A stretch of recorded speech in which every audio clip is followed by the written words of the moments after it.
जय हिंद प्यारे दोस्तों। मई महीने की सेल्स रिपोर्ट आ चुकी है और इस बार टाटा और महिंद्रा ने सालों साल इंडियन कार मार्केट पर राज करने वाली कार ब्रांड को ऐसे लपेटा है कि वो टॉप थ्री से भी बाहर हो गई।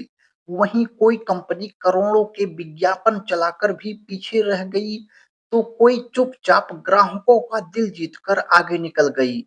तो आज हम 16 नंबर से लेकर नंबर 1 तक सभी कार ब्रांडों की बिक्री जानेंगे, जहां 4 कंपनियों को छोड़कर बाकी 12 कंपनियों की बिक्री डाउन हुई है। तो चलिए शुरू करते हैं उल्टी गिनती और देखते हैं किस कंपनी ने बाजार में बाजी मारी है और कौन अभी भी अपने अच्छे दिनों का इंतजार कर रही है। तो 16 पोजीशन पर आई है सेट्रोन, जिसका मई के महीने में 598 यूनिट बिकी है, जबकि अप्रैल के महीने में 693 यूनिट बिकी थी। यानी कंपनी की बिक्री में 14% की गिरावट देखने को मिली है।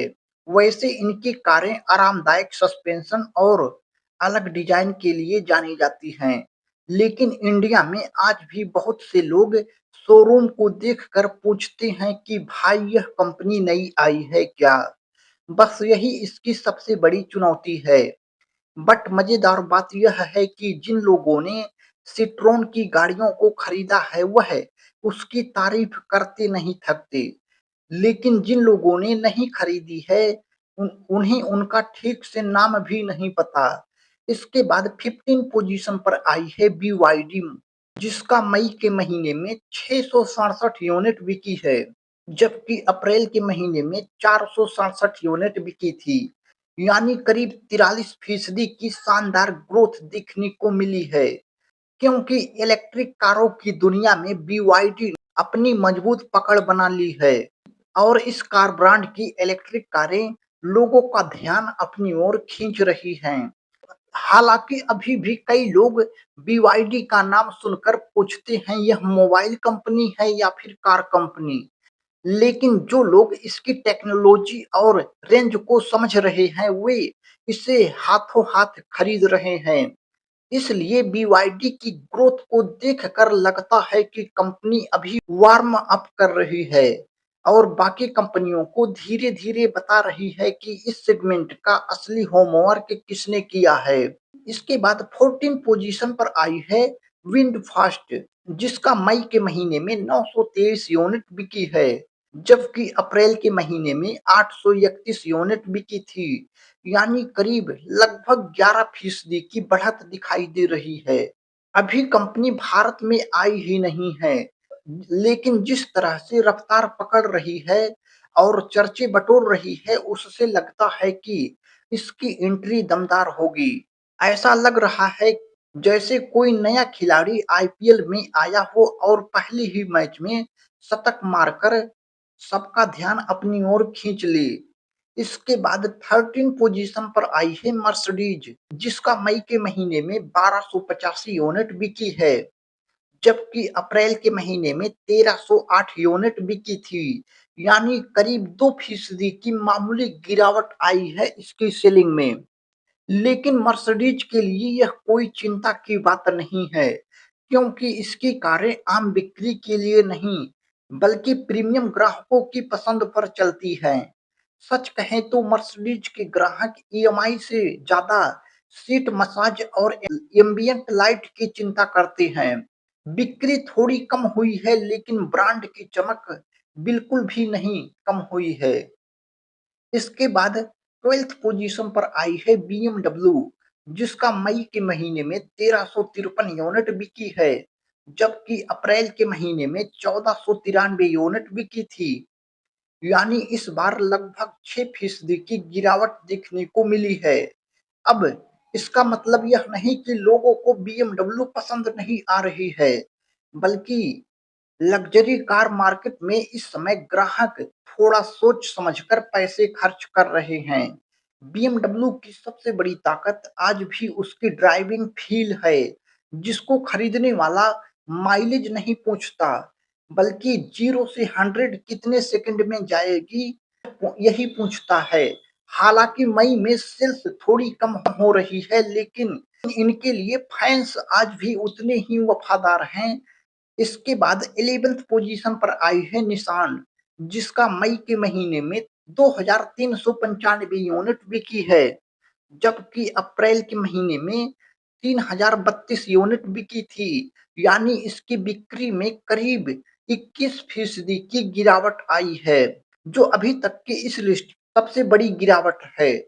इसका सबसे बड़ा कारण है कि कंपनी मैग्नाइट और ग्रेफाइट के भरोसे बाजार में लड़ रही है, जबकि बाकी कंपनियां हर सेगमेंट में 4 से 5 मॉडल बेच रही हैं।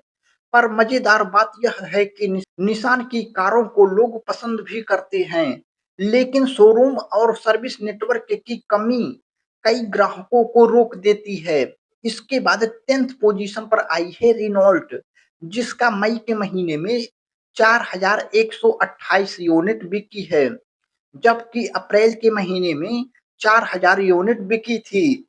यानी इसकी बिक्री में कुल लगभग 3% की ग्रोथ दिखाई दे रही है।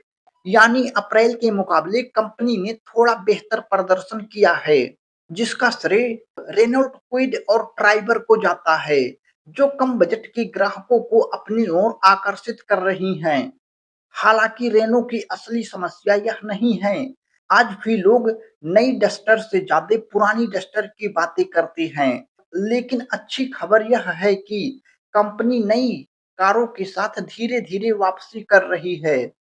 इसके बाद 9th पोजीशन पर आई है होंडा, जिसका मई के महीने में 4294 यूनिट बिकी है, जबकि अप्रैल के महीने में 5097 यूनिट बिकी थी। यानी करीब 16% की जबरदस्त गिरावट देखने को मिली है।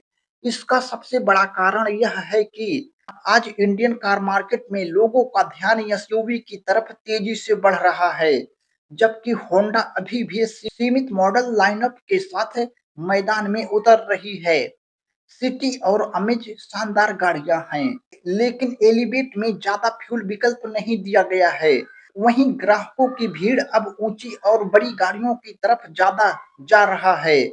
फिर भी होंडा का भरोसा आज भी कायम है, क्योंकि होंडा की कारें ऐसी होती हैं कि मालिक उन्हें बेचते नहीं, बल्कि विरासत में देने की सोचते हैं।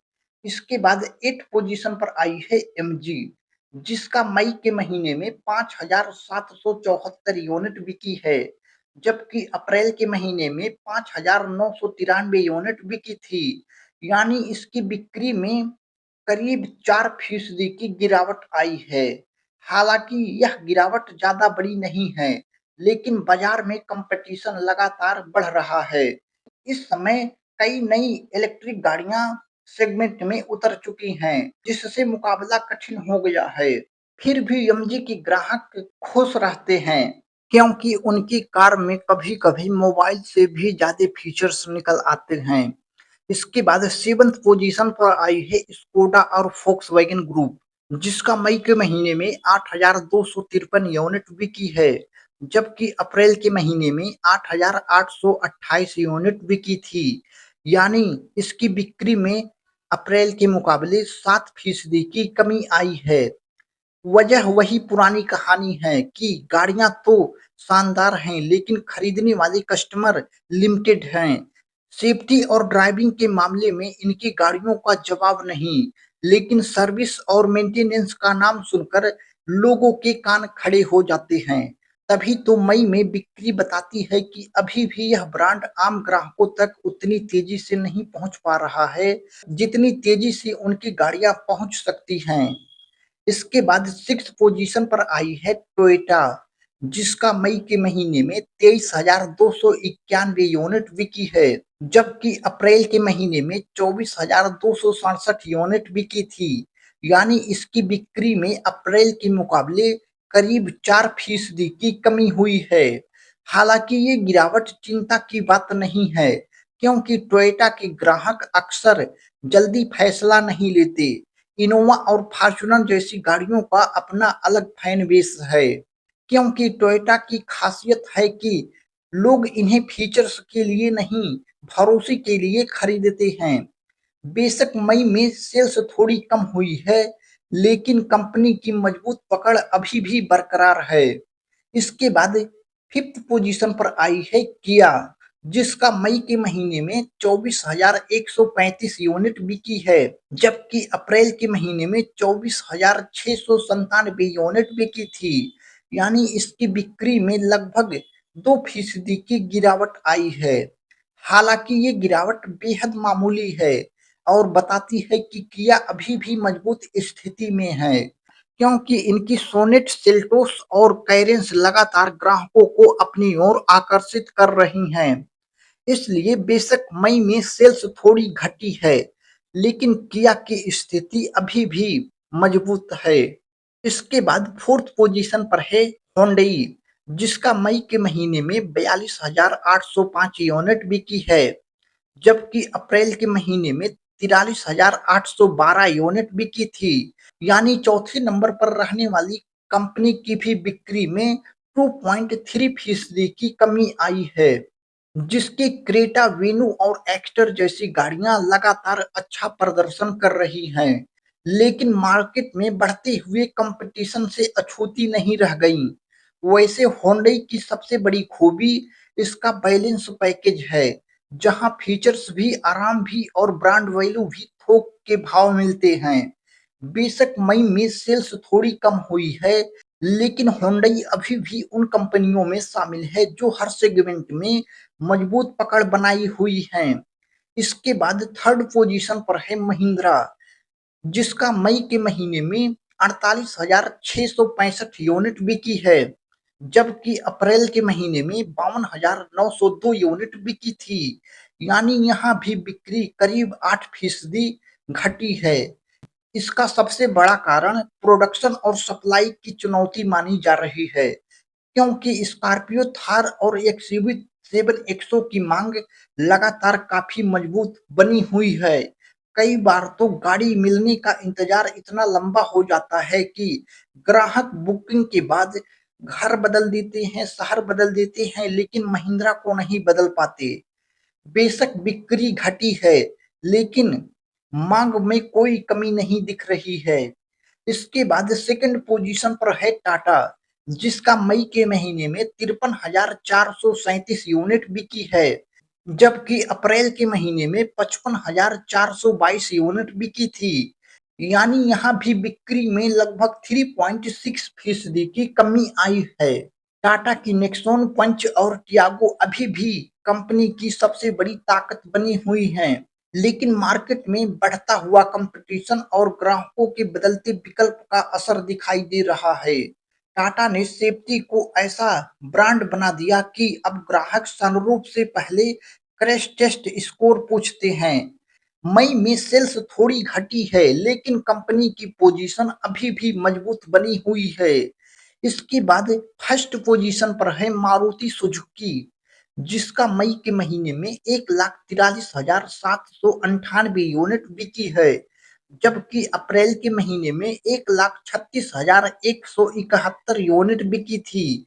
यानी जहां लगातार कंपनियों की बिक्री घट रही है, वहीं मारुति की बिक्री में करीब 5.6% की शानदार ग्रोथ दर्ज की है, जिसकी सबसे बड़ी वजह इस कार ब्रांड की गाड़ियों का हर बजट में मौजूद होना है, शानदार माइलेज और देश भर में फैला सर्विस नेटवर्क।